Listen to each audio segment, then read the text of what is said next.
دل کا اجالا شان رمضان. ناظرین آپ کا خیر مقدم ہے. عقد ثانی آج ہمارا موضوع ہے دوسری شادی. اس حوالے سے بات کر رہے ہیں اور ایک بہت ہی یہ ایک نفسیاتی اس میں بھی ایک پہلو موجود ہے. اس پر اس حوالے سے ہم صاحبزادہ ڈاکٹر فرید القادری صاحب سے پوچھنا چاہیں گے کہ دو ازواج کی صورت میں عدم برداشت بہت نظر آتی ہے, یعنی کہ بہت اس کے اندر ایک کھچاؤ, ایک بہت زیادہ اختلاف اور بہت زیادہ زید انا. کیا فرمائے گا, ایسا کیوں ہوتا ہے, اس کی کیا اسباب اور وجوہات ہیں؟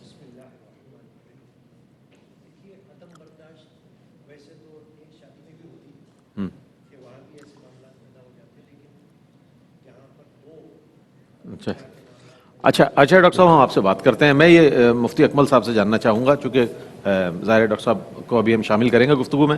مفتی صاحب یہ فرمائے گا کہ عدم برداشت تو ہوتا ہی ہے, اچھا اولاد کا بھی باہمی طور پر اس میں بھی ایک ایسا رویہ, منفی رویہ سامنے آتا ہے دونوں ازواج کی طرف سے جو اولاد ہے, کیا اس کی کیا وجوہات ہیں؟ دیکھیں یہاں جانبین سے بے اعتدالی کی میں نشاندہی کروں گا. ایک تو شوہر تھوڑی سی بے اعتدالی کا مظاہرہ کرتا ہے, وہ اس طریقے سے کہ اگر اس کو دوسری شادی کرنی ہے, ہمارے معاشرے میں چونکہ علوم دینیہ نہیں ہے, قرآن کی تعلیم نہیں ہے, حدیث کی تعلیم نہیں ہے, تو اس کو معیوب سا سمجھا جاتا ہے. جی بالکل. حالانکہ اللہ نے اجازت دی ہے, یہ تو کوئی مسئلہ نہیں ہے, بس عدل انصاف کی شرط ہے.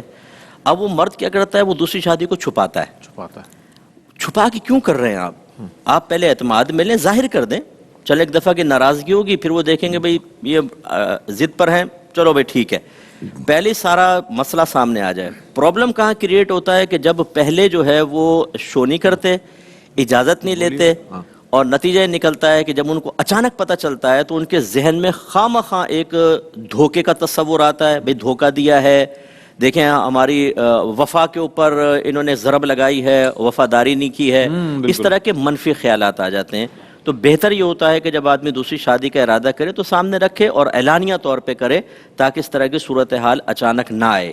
کیونکہ بہرحال اگر شریعت یہ کرتی کہ عورت کو بھی دوسری شادی کی اجازت ہوتی, تو پھر شوہر اپنے بارے میں سوچے, اگر بیوی چپکے سے دوسری شادی کر لیتی اور بعد میں وہ پتہ چلتا ہے کہ اس کی تو دوسری شادی ہے, جو آفس کا کہہ کے نکلتی ہے, دوسرے شوہر کے پاس جاتی ہے, تو اس وقت شوہر کی کیفیت کیا ہوتی؟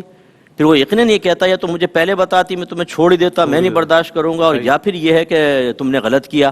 تو یہ مرد کو بھی سوچنا چاہیے. دوسری بات یہ کہ اب اس طرف آ جائیں, ادھر سے بے اعتدالی یہ ہوتی ہے کہ جب ایک شخص نے, چلیں اس نے نکاح چھپایا, یہ تو ایک مستحب چیز ہے نا کہ آپ ظاہر کر کے آگے کی پرابلمس کو پہلے سے ہی بڑھنے سے روک لیں, لیکن اس کو شریعت نے اجازت دی ہے, اس پہ واجب نہیں ہے کہ اپنی بیوی کو بتائے یا اس سے پرمیشن لے. پابند نہیں ہے اس بات کا, پابند نہیں ہے. جیسے میں آیت کو آپ کو عرض کیا کہ وہ مطلقاً آیت ہے, اور اس پر پھر ناراض بھی نہ ہو, جس کو نہ بتایا جائے وہ ناراضگی کا اظہار بھی نہ کرے. وہی بے اعتدالی اب میں ظاہر کر رہا ہوں. ہوتا کیا ہے کہ پہلی بات تو یہ کہ یہ معاملہ ہے شوہر اور بیوی کے درمیان. بالکل. اگر شوہر نے کوئی ناانصافی کی بھی ہے, ان کا معاملہ اللہ پہ چھوڑ دیں, برودی قیامت اللہ تعالیٰ ان کے درمیان آپس میں فیصلہ کرے گا.